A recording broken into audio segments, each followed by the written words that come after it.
नमस्कार जोहार दोस्तों, मैं सुप्रिया स्वागत करती हूं आप सभी का जेएसएससी जेपीएससी फॉलोअप में। आज के सेशन में हम लोग 10वां प्रैक्टिस सेट देखने वाले हैं और इसके पहले हमने 9 प्रैक्टिस सेट्स को कर चुके हैं कंप्लीट।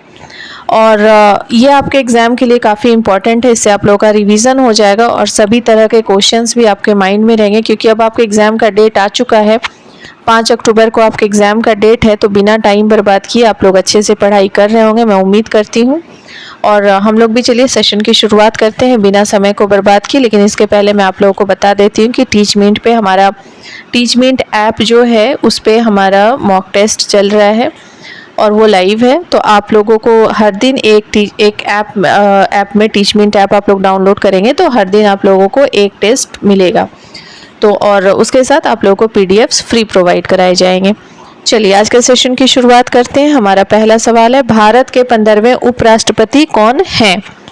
देखिए, भारत के 15वें उपराष्ट्रपति अभी हाल ही में बने हैं निर्वाचित होकर, सीपी राधाकृष्णन, जो कि ये झारखंड के राज्यपाल भी रह चुके हैं। इनका झारखंड से भी संबंध है। और जो हमारी राष्ट्रपति हैं देश की, द्रौपदी मुर्मू, उनका भी संबंध झारखंड से रहा है, क्योंकि वो भी झारखंड की सबसे लंबे समय पर रहने वाली राज्यपाल हैं और वो भारत देश की राष्ट्रपति हैं। और उपराष्ट्रपति सीपी राधाकृष्णन है। ये भी देखिए, ऑप्शन ए जो है जगदीप धनखड़, ये पहले उपराष्ट्रपति थे। इन्होंने उपराष्ट्रपति पद से इस्तीफा दिया। इसके बाद सीपी राधाकृष्णन बने उपराष्ट्रपति। ठीक है, ध्यान रखिएगा, याद रखिएगा। और इस पद का प्रावधान जो है यह किस अनुच्छेद में है? अनुच्छेद 83 में। निर्वाचन किसके द्वारा किया जाता है? संसद के दोनों सदनों यानी लोकसभा और राज्यसभा के द्वारा। उपराष्ट्रपति का कार्यकाल 5 साल का होता है और इनकी जो वेतन है वो 4 लाख प्रति माह होती है। चलिए अगला सवाल देखते हैं। अगला सवाल है, वैदिक काल में झारखंड के संताल परगना को किस नाम से संबोधित किया गया था? देखिए, वैदिक काल जो है, वैदिक काल में अलग अलग काल में झारखंड को अलग अलग नाम दिया गया। वैदिक काल में झारखंड के सूर्य देशों के नाम से संबोधित किया गया था। किक्कट प्रदेश भी था नाम, नरीखंड भी था। और वैदिक काल में झारखंड के संताल परगना को सूर्य देशों के नाम से भी जाना गया। ठीक है, चलिए अगला सवाल देखते हैं। अगला सवाल है, झारखंड पंचायती राज अधिनियम कब लागू किया गया था? झारखंड पंचायती राज अधिनियम लागू किया गया था 2001 में। 23 अप्रैल 2001 को राज्यपाल की मंजूरी से इसे झारखंड में लागू किया गया था। झारखंड पंचायती राज अधिनियम 2001 में। ध्यान रखिएगा, इन सारी चीज़ों को याद रखिएगा। चलिए अगले सवाल की तरफ चलते हैं। हमारा अगला सवाल है, किस जनजाति ने रानीगंज के सिद्धि गांव में 1857 के विद्रोह का केंद्र बनाया था, जिसमें उन्हें पंचेत राजा का भी साथ मिला था? देखिए, संताल विद्रोह है तो वो 1857 का जो विद्रोह है वह संताल विद्रोह और यह संताल जनजाति के द्वारा किया गया था, जिसमें इन्हें रानीगंज के सिद्धि गांव में जो विद्रोह किया था 1857 में, इसका केंद्र जो बनाया था, इसमें इन्हें पंचेत राजा का भी साथ मिला था। ध्यान रखिएगा, याद रखिएगा इन सारी चीज़ों को। चलिए अगले सवाल की तरफ चलते हैं। हमारा अगला सवाल है, मराठा पेशवा राघोजी भोसले दुमका कब आए थे? मराठा पेशवा जो जिस वक्त राघोजी भोसले थे 1745 में राजमहल पहाड़ियों के रास्ते से दुमका आए थे। याद रखिएगा, ये सब छोटी छोटी चीज़ें लेकिन नोटेबल चीज़ें, हो सकता है एग्जाम में पूछा जाए। चलिए अगले सवाल की तरफ चलते हैं। हमारा अगला सवाल है, भारत में सर्वोच्च न्यायपालिका निकाय हाईएस्ट जुडिशरी बॉडी कौन सा है? देखिए, सर्वोच्च न्यायपालिका निकाय, जिसे कि हाईएस्ट जुडिशरी बॉडी भी कहते हैं, यह भारत में कौन सा है? तो भारत के जो उच्चतम न्यायालय है वह सर्वोच्च न्यायपालिका निकाय है। ध्यान रखिएगा, इन सारी चीज़ों को ध्यान रखिएगा। ऑप्शन डी इसका सही जवाब है। अगला सवाल है, 9 के गुणजों में लुप्त पद ज्ञात कीजिए। यहाँ पे आपके पास एक मैथ्स का सवाल है और यहाँ पे एक सीरीज दिया हुआ है नंबर का। आपको एक fill in the blanks type है, आपको उसको फिल करना है। मैंने यहाँ पे सोल्यूशन डाल दिया है। ऑप्शन डी 63 इसका सही जवाब होगा। देखिए, सबसे पहले हम इस टाइप के सवाल में ना, जो ये नंबर सीरीज वाला सवाल आता है, इसमें सबसे पहले आपको एक दूसरे से कोरिलेट करना पड़ता है। जैसे आपके सवाल में यहाँ पर दिया हुआ है 9, 27, 45 और उसके बाद फिर आपको वहाँ का नंबर फाइंड आउट करना है, फिर 81 है। सबसे पहले देखेंगे 927 के बीच क्या रिलेशन है। सबसे पहले 9 कहाँ से आया, 9 डिवाइडेड बाय 9। रिलेशन अब देखना है कि जो 27 है, 9 और 27 डायरेक्ट भी आ सकता है, जैसे कि मान लीजिए आपका 3 से आप लोग करेंगे तो भी आ जाएगा, लेकिन 3 से आप लोग मल्टीप्लाई करेंगे। अब जैसे 27 है तो 9 से 27 को डिवाइड किया तो 3 आया, और उस 3 को 9 से मल्टीप्लाई किया तो 27 आया। यानी सारे जितने भी नंबर हैं सबको 9 से आपको मल्टीप्लाई करते जाना है, ठीक है। चलिए अगला सवाल है, 7 के बाद अगली अभाज्य संख्या क्या है। तो ये भी आपके मैथ्स का सवाल है। 7 के बाद जो है वह अगली अभाज्य संख्या कौन सी आती है। कितने अभाज्य संख्याएं हैं 1 से लेके 10 के बीच, पहले आप लोगों को ये पता होना चाहिए। 7 के बाद पहली अभाज्य संख्या 11 आएगी, जो किसी और से विभाजित नहीं होती है। चलिए अगला सवाल है, गुरुत्वाकर्षण की खोज किसने की। गुरुत्वाकर्षण की यहाँ पे आपके पास ऑप्शन है, Albert Einstein, Max Planck, Isaac Newton, Niels Bohr. अब आपको देखना है कि इनमें से गुरुत्वाकर्षण की खोज किसने की। गुरुत्वाकर्षण की खोज आइजैक न्यूटन ने की। आप लोगों ने एकदम बेसिक है पढ़ा है साइंस में कि उन्होंने एप्पल से देखा कि ग्रेविटी यहाँ पे है अर्थ में, जिसकी वजह से कि एप्पल यहाँ पे नीचे गिरा, ठीक है। ऑप्शन सी इसका सही जवाब होगा। चलिए अगला सवाल है, निम्नलिखित में से कौन सा एक सर्च इंजन है। आपके पास ऑप्शन है एंड्रॉयड, गूगल, फेसबुक, एक्स। तो सर्च इंजन इसमें से सिर्फ गूगल है, एंड्रॉयड, फेसबुक, एंड्रॉयड तो मोबाइल का है, फेसबुक जो है वह सोशल साइट है, एक्स सोशल साइट है। तो ऑप्शन बी सही जवाब हो जाएगा। अगला सवाल है, वर्ष 2024 में ओलंपिक में भारत को कुल कितने पदक मिले। देखिए 2024 का जो ओलंपिक हुआ इसमें भारत को कुल 6 पदक मिले हैं। 6 पदक कौन कौन से, एक सिल्वर है, बाकी के जो 5 पदक हैं वो ब्रोंज के हैं। तो याद रखिएगा 2024 में ओलंपिक में भारत को कुल 6 पदक मिले। ऑप्शन सी आपका सही जवाब होगा। आपका अगला सवाल है, भारत के मुख्य न्यायाधीश का क्या नाम है। ऑप्शन है आपके पास DY चंद्रचूड़, रंजन गोगोई, दीपक मिश्रा, भूषण रामकृष्ण गवई। तो भारत के जो मुख्य न्यायाधीश हैं जो अभी वर्तमान में हैं वह है भूषण रामकृष्ण गवई। ऑप्शन डी इसका सही जवाब है, ध्यान रखिएगा, याद रखिएगा। चलिए अगला सवाल देखते हैं, हिंदी दिवस कब मनाया जाता है। आप सबों को पता है हिंदी दिवस अभी हाल ही में मनाया गया। आपके पास ऑप्शन है 14 दिसंबर, 14 नवंबर, 14 सितंबर और 14 अक्टूबर। आपका सही जवाब हो जाएगा 14 सितंबर। ऑप्शन सी इसका सही जवाब है। हिंदी दिवस अभी 14 सितंबर को प्रत्येक वर्ष मनाया जाता है और अभी हाल ही में 14 सितंबर को मनाया गया। चलिए अगला सवाल देखते हैं। अगला सवाल है एक ना आपके बेसिक से सवाल है कि मान लीजिए आप एक चौकीदार हैं, ठीक है, और आप अपने संबंधित थाने में कार्यरत हैं, ये भी एक अच्छी बात है। और अब आपको गांव जाना है।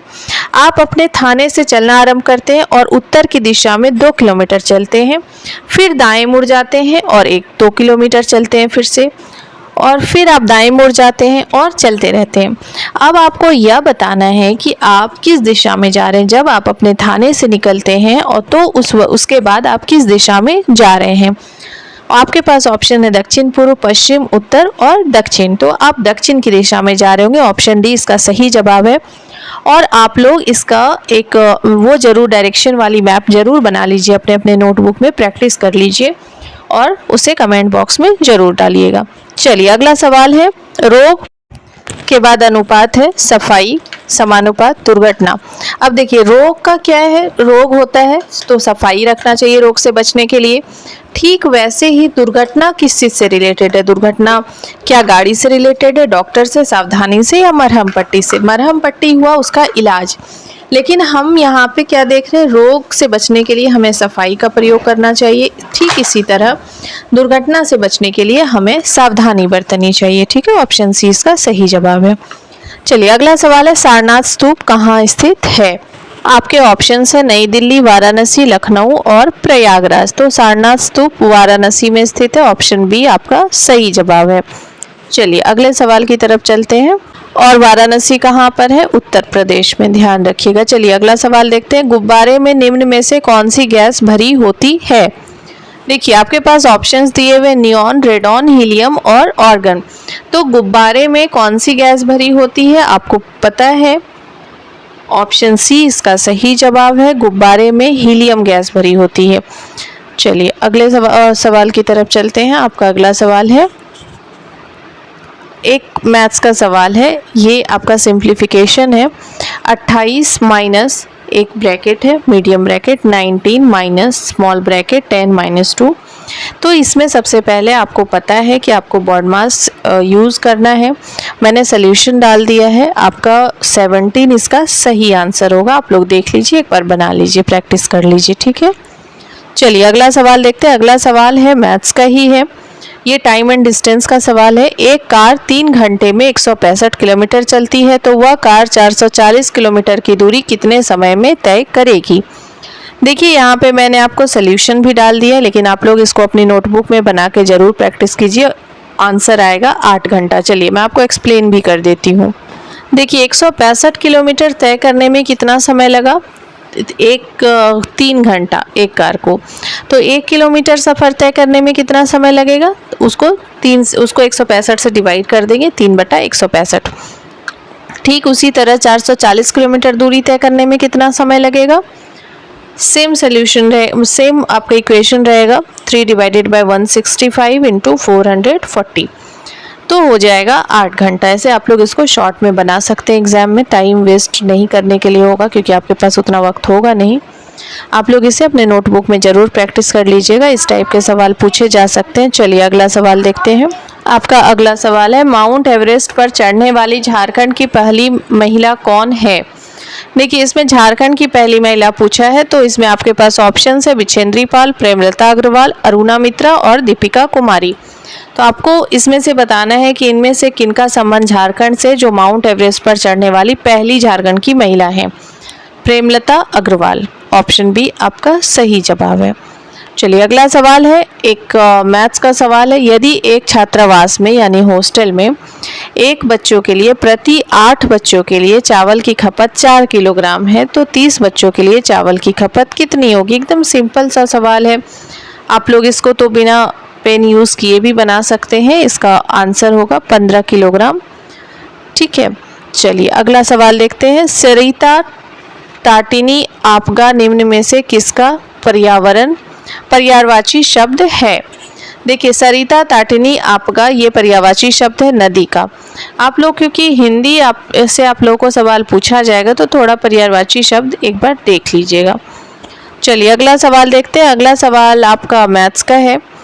5, 12, 26 के समूह का क्रम जिस प्रकार है, ठीक उसी प्रकार का समूह निम्न में से कौन सा है। आपके पास यहाँ पे 3 नंबर दिए हुए हैं और ये नंबर किसी न किसी क्रम में है। अब आपके पास जो 4 ऑप्शन है, आपको उनमें से ये मिलाना है कि कौन सा क्रम इससे मिलता जुलता है। तो ऐसे तो मैंने ऑप्शन बी लगाया, ऑप्शन बी इसका सही जवाब भी है। आप लोग लेकिन इसको नोटबुक में बना के एक बार जरूर प्रैक्टिस कर लीजिए, ठीक है। अगला सवाल है, निम्न में से कौन सा शब्द स्त्रीलिंग है। अब आपको स्त्रीलिंग से कई बार पुल्लिंग से भी पूछ देगा, या कोई एक ऐसा शब्द देगा जिसका आपको स्त्रीलिंग बताना है या पुल्लिंग बताना है। तो फिलहाल आपके पास 4 ऑप्शन दिए हुए, नमक, जीरा, पीपल और दाल। इसमें से आपको बताना है स्त्रीलिंग कौन सा है, तो स्त्रीलिंग इसमें से दाल होगा, ऑप्शन डी सही जवाब है। अगला सवाल है, विश्व पर्यावरण दिवस किस तिथि को मनाया जाता है। विश्व पर्यावरण दिवस आपके पास ऑप्शन है 5 मई, 5 जुलाई, 5 जून और 5 अक्टूबर। तो विश्व पर्यावरण दिवस मनाया जाता है दोस्तों 5 जून को। याद रखिएगा, ऑप्शन सी इसका सही जवाब है, क्योंकि दिवस से आप लोगों को एक सवाल पूछेगा। अगला सवाल है, कंप्यूटर में फाइलें और फोल्डर आमतौर पर कहाँ स्टोर किए जाते हैं। देखिए कंप्यूटर में फाइल और फोल्डर, आप लोग सबके पास आज के डेट में कंप्यूटर है, आप सभी जानते हैं कि वो स्टोर किए जाते हैं हार्ड ड्राइव में। कीबोर्ड, मॉनिटर, हार्ड ड्राइव और प्रिंटर ये आपके ऑप्शंस हैं, लेकिन इसका सही जवाब होगा हार्ड ड्राइव, ऑप्शन सी। अगला सवाल है, निम्नलिखित में से कौन से परमवीर चक्र विजेता झारखंड से थे। आपके पास 4 ऑप्शन है, आपको बताना है इसमें से कौन से परमवीर चक्र विजेता झारखंड से थे। तो अल्बर्ट एक्का, ऑप्शन सी इसका सही जवाब है। जयराम मुंडा, सिद्धू कान्हू, झूलन मुर्मू ये सब इसका सही जवाब नहीं है, परमवीर चक्र विजेता थे अल्बर्ट एक्का। अगला सवाल है, साक्षर शब्द का विलोम किया है। अभी इस विलोम का मतलब ठीक ऑपोजिट। तो आपके पास ऑप्शन है निरक्षर, निर्दोष, साक्षात और शिक्षक।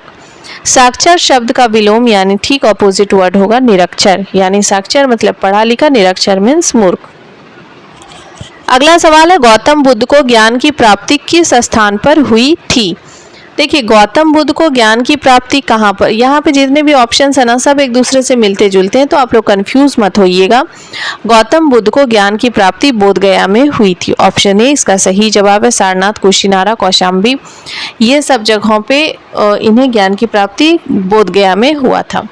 अगला सवाल है, यदि 1 फरवरी 1996 को बुधवार था तो 3 मार्च 1996 को कौन सा दिन होगा। देखिए कैलेंडर वाला सवाल है, आप लोग इसको एक बार प्रैक्टिस कर लीजिएगा। ऐसे मैंने बता दिया यहाँ पे फॉर्मूला, आप लोग देख लीजिएगा, मैंने यहाँ पे एक्सप्लेनेशन भी है दिया हुआ। शनिवार होगा। ऑप्शन सी इसका सही जवाब है। ठीक है, आप लोग इसे बना के जरूर देख लीजिएगा। ठीक है, मैंने यहाँ पे डाल दिया सोल्यूशन। चलिए थोड़ा सा एक्सप्लेन भी ऐसे मैं कर देती हूँ आपको। 1 फरवरी 1996 से 3 मार्च 1996 तक कितना दिन होता है? 28 दिन, और बाकी के बचे 3 दिन मार्च के, मतलब मार्च का जो 3 मार्च है, 3 उधर चला गया तो 31 हो गया। अब 31 में आप 7 से भाग देंगे तो 3 आएगा शेष। तो इस तरीके से जब आप देखेंगे तो वो शनिवार होगा। ठीक है, चलिए अगला सवाल है, कोयले का बड़ा भंडार, सबसे बड़ा भंडार किस राज्य में है? आप सबों को इसका जवाब पता होगा। कोयले का सबसे बड़ा भंडार झारखंड में है। ऑप्शन बी इसका सही जवाब है। ठीक है, चलिए अगले सवाल की तरफ चलते हैं। आपका अगला सवाल है, 1739 में कम से कम क्या जोड़ा जाए कि यह 11 से पूर्णतः विभाजित हो जाए? देखिए ऐसे तो सॉल्यूशन में यहाँ पे डाल दे रही हूँ। ठीक है, ऑप्शन डी इसका सही जवाब होगा। 10 जोड़ने पर यह पूर्णतः 11 से विभाजित हो जाएगा। देखिए इसको मैं थोड़ा सा एक्सप्लेन कर देती हूँ आप लोगों को। देखिए जब 1739 जो है उसको जब 11 से आप विभाजित करते हैं तो 158 आता है और एक शेष बच जाता है। तो जब आप उसको जोड़ते हैं 158 जो उसको 1 से जोड़ते हैं और 11 से गुना करते हैं तो आपका बन जाता है वापस से 1739। तो इसमें 11 से जो विभाज्य होने वाला है, मतलब 10 जब उसमें 1 माइनस कर देते हैं तो जो 10 आता है वो जोड़ देने से पूर्णतः विभाजित हो जाएगा। ठीक है, चलिए अगला सवाल देखते हैं हम लोग। अगला सवाल है, कैराबनी जलाशय परियोजना का निर्माण कब कराया गया? देखिए कैराबनी जलाशय परियोजना जो, सबसे पहले तो आपको ये पता होना चाहिए कि ये कहाँ पर है। तो कैराबनी जलाशय परियोजना तो आपके दुमका जिला में है, लेकिन इसका निर्माण जो है वह कब कराया गया? इसका निर्माण 1967 में कराया गया। ऑप्शन ए आपका सही जवाब है। और यह कहाँ पर है? द्वारका नदी पर है। बड़ा नदी जलाशय परियोजना 1967 में बनाया गया, बड़ा नदी पर। ये दोनों ही जलाशय परियोजना बड़ा नदी पर है, दोनों ही 1967 में बनाया गया, निर्माण किया गया। ठीक है, चलिए ऑप्शन ए आपका सही जवाब है। चलिए अगले सवाल की तरफ चलते हैं। आपका अगला सवाल है, निम्नलिखित में से किस प्रक्रिया में ऊर्जा मुक्त होती है? आपके पास 4 ऑप्शन है, श्वसन, प्रकाश संश्लेषण, अंतर्ग्रहण और अवशोषण। इसमें से इन चारों में से किस प्रक्रिया में ऊर्जा मुक्त होती है? तो देखिए ऊर्जा मुक्त श्वसन से होती है। आप जब सांस लेते हैं, ऑप्शन ए सही जवाब है, श्वसन प्रक्रिया में ऊर्जा मुक्त होती है। अगला सवाल आपका मैथ्स का है, एक आदमी 1 रुपए में 5 पेन खरीदता है और 1 रुपए के 4 बेचता है, यानी 1 रुपए में वो 5 पेन को खरीदता है और 1 रुपए में वो 4 पेन बेचता है, यानी 1 पेन कम बेचता है। उसका लाभ प्रतिशत ज्ञात कीजिए। ऐसे तो देखिए मैंने यहाँ पे सोल्यूशन डाल दिया है आपका, इसका मैं थोड़ा सा एक्सप्लेन भी कर देती हूँ आपको। आप लोग चाहें तो इसका स्क्रीनशॉट लेकर रख लीजिए, लेकिन आप लोग अपनी नोटबुक में जरूर इसे प्रैक्टिस कर लीजिए। एक पेन का क्रय मूल्य कितना होता है? 1/5। एक पेन का विक्रय मूल्य कितना हुआ? यानी क्रय मूल्य कहने का मतलब कि उसने कितने में खरीदे? 1 रुपए में 5 पेन खरीदा और 1 रुपए में 4 पेन बेचा। तो लाभ कैसे निकालेंगे? 1/4 को 1/5 से माइनस करेंगे तो आपका क्या होगा? जब 4 और 5 का एलसीएम लेंगे तो 20 आएगा, तो 1/20 आएगा। अब कहते हैं प्रतिशत लाभ। अभी तो लाभ निकला 1/20, लेकिन प्रतिशत लाभ की जब बात आती है तो इसको क्या करते हैं? 1/20 जो है आपका, इसको 1/5 से डिवाइड करते हैं इंटू 100।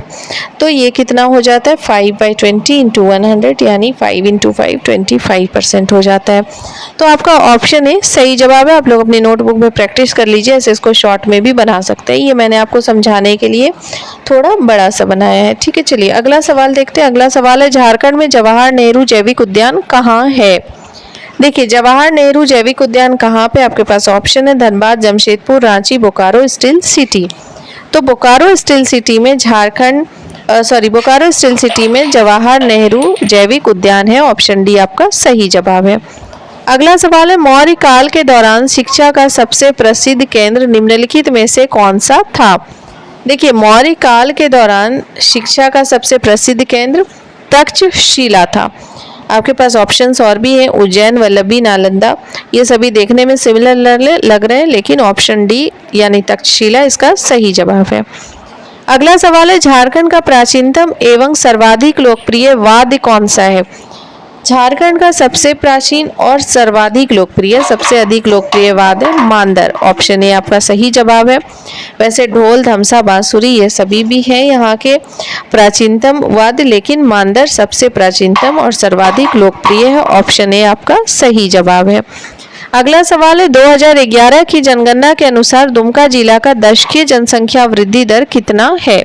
अब देखिए क्योंकि जनगणना तो 2011 में हुई है, तो जो भी जनगणना आधारित सवाल रहेगा वो 2011 से ही संबंधित रहेगा, 2011 की जनगणना पर आधारित रहेगा। तो ऑप्शन बी यानी 19.42% जनसंख्या वृद्धि दर है। अगला सवाल है झारखंड की अर्थव्यवस्था का मुख्य आधार क्या है। ऑप्शन है आपके पास कृषि, उद्योग, खनन, परिवहन। देखिए उद्योग खनन देख के आप लोगों को ऐसा नहीं लगना चाहिए, झारखंड की अर्थव्यवस्था का मुख्य आधार कृषि है। ऑप्शन ए सही जवाब है। ठीक है, चलिए अगला सवाल है प्रसिद्ध हिजला मेला की शुरुआत सर्वप्रथम कब की गई। देखिए प्रसिद्ध हिजला मेला जो है इसकी शुरुआत कब की गई, आपके पास ऑप्शन है 3 जनवरी 1891, 3 फरवरी 1890, 3 मार्च 1892, 3 अप्रैल 1889। 3 फरवरी 1890 को की गई। और ये क्यों शुरुआत की गई, जब अंग्रेजों और इनके पास संथालों के बीच में थोड़ी मिसअंडरस्टैंडिंग बढ़ गई थी, तो उसी को भरने के लिए। अगला सवाल है गुलाम वंश का प्रथम शासक कौन था। गुलाम वंश का प्रथम शासक कुतुबुद्दीन ऐबक था। और कब से कब तक इनका शासन काल रहा, 1206 से लेके 1210 तक। ऑप्शन बी इसका सही जवाब है। ठीक है, चलिए अगला सवाल देखते हैं। अगला सवाल है दुमका जिला को माली के नाम से किनके द्वारा संबोधित किया गया है। दुमका जिला को माली के नाम से क्या महात्मा गांधी, मेगास्थनीज, शिबू सोरेन, सिद्धू कानू। दुमका जिला को माली के नाम से मेगास्थनीज जो कि एक यूनानी दार्शनिक थे उनके द्वारा संबोधित किया गया। ऑप्शन बी इसका सही जवाब होगा। ठीक है, चलिए अगला सवाल देखते हैं। अगला सवाल है तातलोई गर्म जलकुंड किस प्रखंड में स्थित है। देखिए तातलोई गर्म जलकुंड के लिए आपके पास ऑप्शन दिए हुए हैं शिकारीपाड़ा, जामा प्रखंड, मसलिया और जरमुंडी प्रखंड। लेकिन तातलोई गर्म जलकुंड किस प्रखंड में है, जामा प्रखंड में। कहाँ पर है, भुरभुरी नदी के पर स्थित है। और किस जगह पर है, पलासी गांव में। ठीक है, ऑप्शन बी सही जवाब है, ध्यान रखिएगा। चलिए अगला सवाल है ब्रिटिश भारत में अस्थाई बंदोबस्त की शुरुआत किसने की। ब्रिटिश भारत में अस्थाई बंदोबस्त की शुरुआत किसके द्वारा की गई, लॉर्ड कॉर्नवालिस के द्वारा। ठीक है, ऑप्शंस आप लोग देख लीजिएगा, Lord Dalhousie, Lord Cornwallis, Lord Wellesley, Thomas Munro. लेकिन लॉर्ड कॉर्नवालिस इसका सही जवाब होगा, ऑप्शन बी। चलिए अगला सवाल देखते हैं। अगला सवाल है महात्मा गांधी पहली बार झारखंड कब आए थे। देखिए आपके पास ऑप्शन है 2 जून 1916, 7 जुलाई 1917, 3 जून 1917, 10 जून 1917। तो महात्मा गांधी पहली बार झारखंड श्याम जी कृष्ण सहाय के निमंत्रण पर आए थे 3 जून 1917 को। ऑप्शन सी आपका सही जवाब है। ठीक है, अगला सवाल है निम्नलिखित में से कौन सी फसल जल भराव वाली परिस्थितियों में उगाई जाती है। देखिए जल भराव वाली परिस्थितियों में उगाई जाने वाली फसल है चावल। जब इस फसल की खेती की जाती है उस वक्त खेतों में काफ़ी ज़्यादा मात्रा में पानी का रहना जरूरी होता है। ऑप्शन डी इसका सही जवाब है। अगला सवाल देखते हैं। अगला सवाल है पुरापाषाण काल के लोगों का मुख्य व्यवसाय क्या था। देखिए पुरापाषाण काल के लोगों का मुख्य व्यवसाय, क्योंकि उन्हें कृषि आती नहीं थी, मिट्टी का बर्तन बनाना आता नहीं था, पशुपालन आता नहीं था, तो शिकार और संग्रह करना आता था उन्हें। उसके बाद धीरे धीरे वे कृषि करना शुरू किए। ऑप्शन ए इसका सही जवाब है। पुरापाषाण काल के लोगों का मुख्य व्यवसाय शिकार और संग्रह था। अगला सवाल देखते हैं। अगला सवाल है ज्ञान भारतम मिशन किसने शुरू किया है। ज्ञान भारतम मिशन नरेंद्र मोदी, अमित शाह, धर्मेंद्र प्रधान, राजनाथ सिंह, ये आपके ऑप्शंस हैं। मैं आपको बता दूं ज्ञान भारत मिशन जो है ये 2025 में शुरू किया गया। किनके द्वारा शुरू किया गया? तो नरेंद्र मोदी के द्वारा शुरू किया गया, यानी ऑप्शन ए आपका सही जवाब है। चलिए अगला सवाल देखते हैं और आज के सेशन का आखिरी सवाल। हमने बहुत जल्दी कम टाइम में बिना वक्त बर्बाद किए 50 सवाल कर लिया। मसांजोर डैम का निर्माण किस देश के सहयोग से किया गया है? देखिए मसांजोर डैम का निर्माण आप सभी जानते हैं, मसांजोर डैम जो है वह दुमका जिले में है और यह कनाडा देश के कनाडा देश के सहयोग से बनाया गया, इसका निर्माण किया गया 1855 ईस्वी में और ये मयूराक्षी नदी पर स्थित है। अच्छा, इस डैम को कनाडा डैम के नाम से भी जाना जाता है, इस चीज़ को याद रखिएगा। मसांजोर डैम को कनाडा डैम के नाम से भी जाना जाता है। ऑप्शन सी आपका सही जवाब है। याद रखिएगा 1855 ईस्वी में मयूराक्षी नदी पर बनाया गया था कनाडा डैम। किसके सहयोग से? कनाडा के सहयोग से। चलिए आज के लिए इतना ही। उम्मीद करती हूँ आप लोगों को आज का सेशन पसंद आया होगा। हमने कोई टाइम बर्बाद नहीं किया आज के सेशन में, पूरा 50 सवाल हमने बहुत ही कम टाइम में किया। आप लोग भी समय अपना बर्बाद मत करिए, अच्छे से पढ़ाई कीजिए। आपके पास बिल्कुल भी टाइम नहीं है, समय का सदुपयोग कीजिए और अच्छे से आप लोग अपना सिलेक्शन लीजिए। और इसके साथ ही जो टेस्ट सीरीज़ है, टेस्ट सीरीज़ अब सिर्फ 99 में आप लोगों को मिलेगा, जिसके साथ फ्री पीडीएफ्स प्रोवाइड कराए जाएंगे। आप लोगों को कोई भी क्वेरी हो तो यहाँ पे जो नंबर दिए हुए आप इस नंबर पे कांटेक्ट कीजिए, आपको सारी जानकारी वहाँ पे दे दी जाएगी। टीचमिंट ऐप पे आप लोगों का टेस्ट होगा, वहीं से आप लोगों को पीडीएफ भी प्रोवाइड कराया जाएगा या व्हाट्सएप पे भी आप लोगों को पीडीएफ प्रोवाइड कराया जाएगा। तो जिन्हें भी लेना है, जो भी इंटरेस्टेड होंगे वो इस नंबर पे कॉन्टैक्ट कर सकते हैं। उम्मीद करती हूँ आप सबों को आज का सेशन पसंद आया होगा। अपने फ्रेंड्स के साथ ज़रूर शेयर कर दें जो भी दुमका चौकीदार भर्ती परीक्षा के लिए तैयारी कर रहे हैं, और जाते जाते सेशन को लाइक करना बिल्कुल भी ना भूलें। मिलते हैं अगले सेशन में एक नए टॉपिक के साथ, और मैं कोशिश करूंगी कि अभी से लेकर एग्जाम तक हर दिन आप लोगों का क्लास हो पाए और इस बीच में मैराथन क्लास भी हो। Thank you everyone.